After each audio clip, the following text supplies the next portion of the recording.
5 वर्षीय विधी अभ्यासक्रमाची सीईटी वगळता अन्य व्यावसायिक अभ्यासक्रमाच्या पदवी व पदव्युत्तरच्या प्रवेशास अनिवार्य असलेल्या सर्व सीईटीसाठी अर्ज करण्यासाठी 6 फेब्रुवारीपर्यंत मुदतवाढ देण्यात आली आहे. राज्य सीईटी सेलकडून हा निर्णय जाहीर करण्यात आला. अर्ज भरण्यासाठी 31 जानेवारी आणि 1 फेब्रुवारीपर्यंत मुदत होती. मात्र अनेक अर्ज अर्धवट असल्याने ही मुदतवाढ देण्यात आली आहे. अर्ज करण्यासाठी आणखी 5 दिवसांची मुदत मिळाल्याने विद्यार्थ्यांना मोठा दिलासा मिळाला आहे. 3 वर्षीय विधी अभ्यासक्रम MBA, MCC, architecture, hotel management and catering technology, bachelor of design तसेच B.Ed, M.Ed, B.Ed, M.Ed, B.Ped, M.Ped या पदवी आणि पदव्युत्तर पदवी अभ्यासक्रमांच्या प्रवेशासाठी अर्ज करण्यासाठी 31 जानेवारी आणि 1 फेब्रुवारीपर्यंत मुदत होती.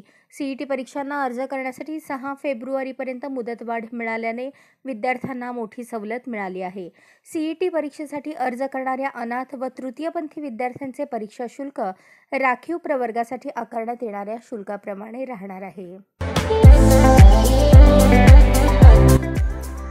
या बातमीपत्राचे प्रायोजक आहेत हॉटेल चित्रा एक्झिक्युटिव्ह.